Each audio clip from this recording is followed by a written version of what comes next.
ਇਹ ਯੂਨੀਵਰਸ ਜਿਹਨੂੰ ਅਸੀਂ ਬ੍ਰਹਿਮੰਡ ਵੀ ਕਹਿੰਦੇ ਹਾਂ, ਅਥਾਹ ਯੂਨੀਵਰਸ, ਇੰਨਾ ਵੱਡਾ ਐਂਡਲੈਸ ਯੂਨੀਵਰਸ ਜਿਹਦਾ ਕਿ ਅਸੀਂ ਇੱਕ ਅਹਿਮ ਹਿੱਸਾ ਹੈਗੇ ਹਾਂ, ਕਿ ਇਹ ਯੂਨੀਵਰਸ ਵੀ ਸਾਡਾ ਹਿੱਸਾ ਬਣ ਸਕਦਾ ਹੈ?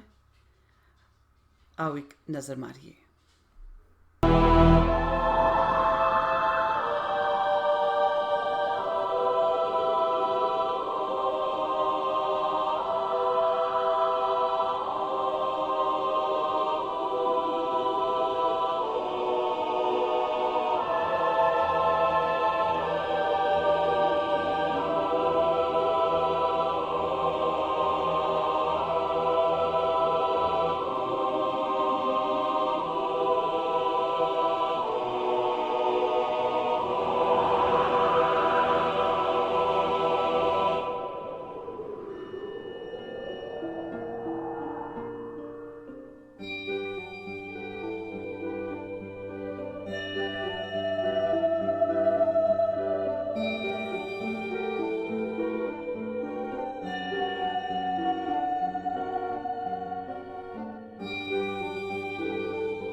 ਨਿਕੋਲ ਟੈਸਲਾ ਇੱਕ ਬਹੁਤ ਮਹਾਨ ਸਾਇੰਟਿਸਟ ਸੀਗਾ, ਅਤੇ ਉਸ ਸਾਇੰਸਦਾਨ ਨੇ ਇਹ ਸਾਨੂੰ ਕਿਹਾ ਕਿ ਜੇ ਤੁਸੀਂ ਇਸ ਯੂਨੀਵਰਸ ਦੀ, ਇਸ ਬ੍ਰਹਿਮੰਡ ਦੀ ਸੀਕ੍ਰੇਟਸ ਨੂੰ ਜਾਣਨਾ ਚਾਹੁੰਦੇ ਹੋ, ਇਸ ਬ੍ਰਹਿਮੰਡ ਨੂੰ ਪਹਿਚਾਨਣਾ ਚਾਹੁੰਦੇ ਹੋ, ਤੁਹਾਡਾ ਕੀ ਕਨੈਕਸ਼ਨ ਹੈ ਇਸ ਬ੍ਰਹਿਮੰਡ ਦੇ ਨਾਲ, then you have to think vibration, frequency ਦੀ ਲੈਂਗੁਏਜ ਤੁਹਾਨੂੰ ਸਿੱਖਣੀ ਪੈਣੀ ਹੈ, ਤੁਹਾਨੂੰ ਐਨਰਜੀ ਦੇ ਬਾਰੇ ਜਾਣਕਾਰੀ ਹੋਣੀ ਚਾਹੀਦੀ ਹੈ।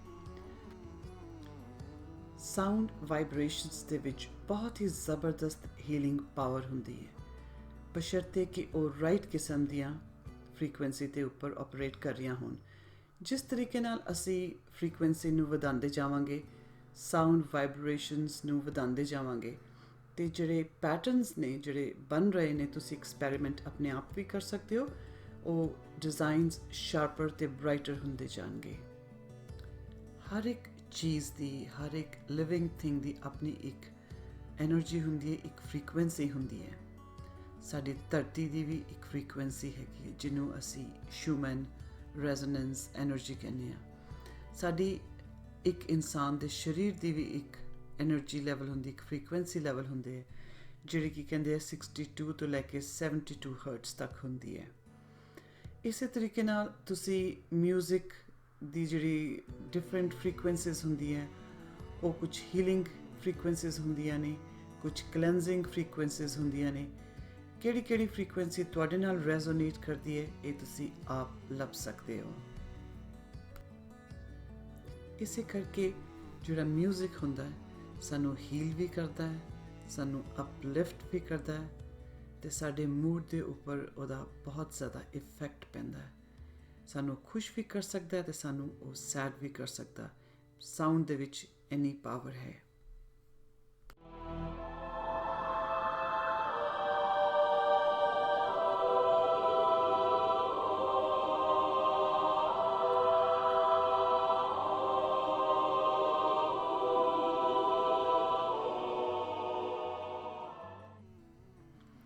ਤੁਸੀਂ ਵੀ ਸੋਚ ਰਹੇ ਹੋਵੋਗੇ ਕਿ ਇਹ ਮਿਸਟੀਰੀਅਸ ਜੇ ਸਰਕੂਲਰ ਕ੍ਰੌਪ ਸਰਕਲ ਟਾਈਪ ਜਾਂ ਪੈਟਰਨਸ, ਜਿਓਮੈਟ੍ਰੀਕਲ ਪੈਟਰਨਸ ਇੰਨੇ ਖੂਬਸੂਰਤੀ ਦੇ ਨਾਲ ਬਣਾਏ ਗਏ, ਇਹ ਕੌਣ ਬਣਾਉਂਦਾ ਹੋਏਗਾ ਸਮੁੰਦਰ ਦੇ ਥੱਲੇ ਜਾ ਕੇ।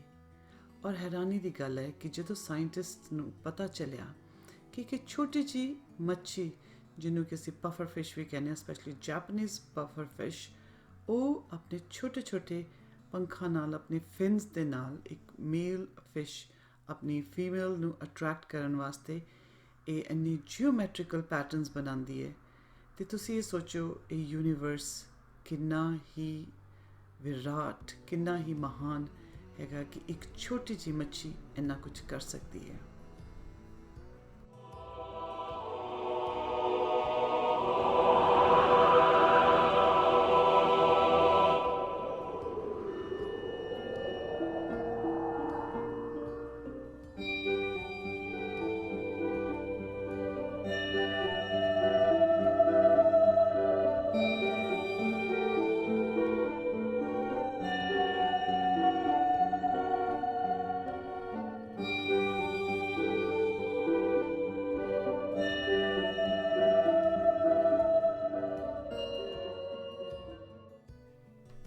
ਇਹ ਸਾਰੀ ਕਾਇਨਾਤ ਇੱਕ ਬਿੰਦੂ ਤੋਂ ਸ਼ੁਰੂ ਹੁੰਦੀ ਹੈ ਅਤੇ ਇੱਕ ਬਿੰਦੂ ਦੇ ਵਿੱਚ ਹੀ ਸਮਾ ਜਾਂਦੀ ਹੈ।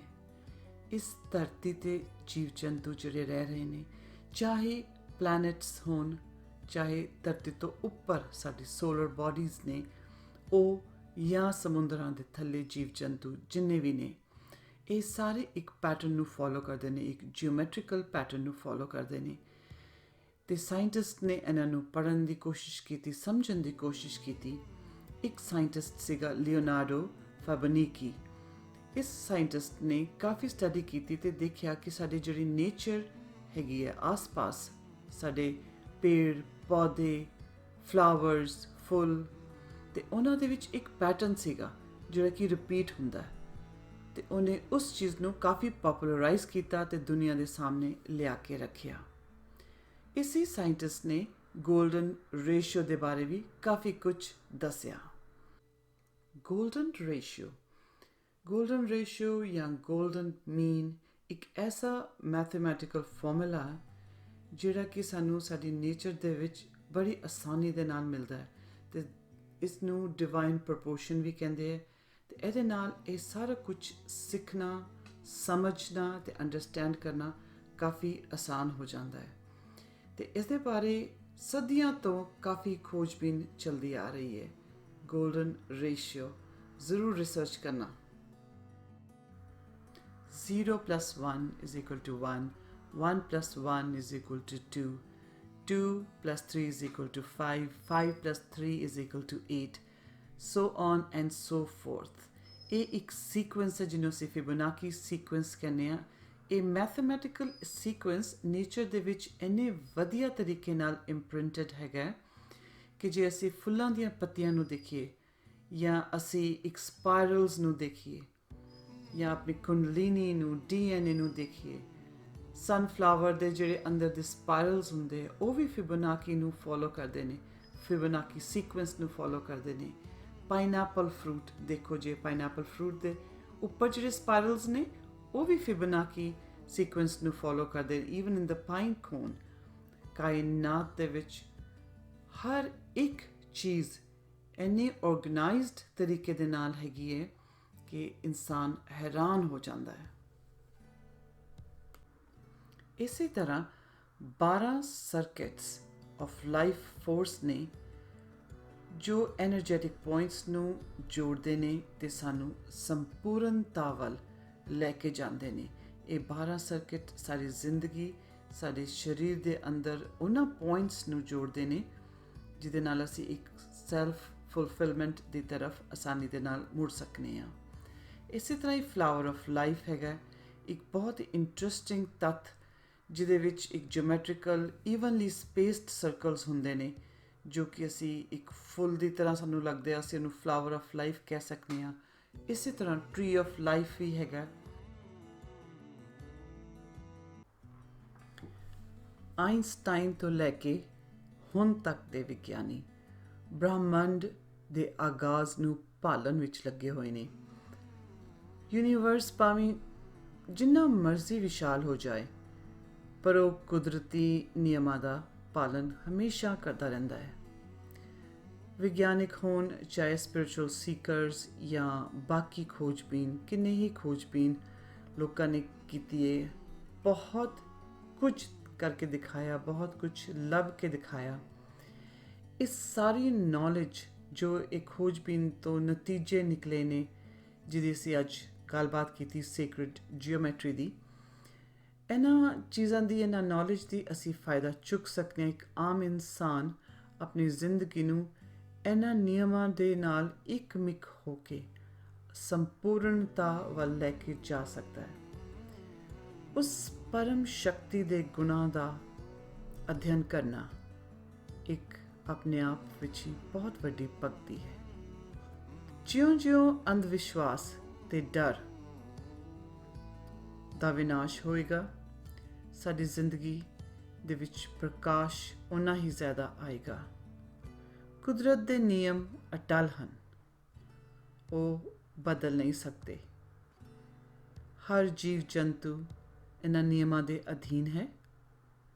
ਨਜ਼ਰ ਬਦਲੋ, ਨਜ਼ਰੀਆ ਆਪਣੇ ਆਪ ਬਦਲ ਜਾਏਗਾ।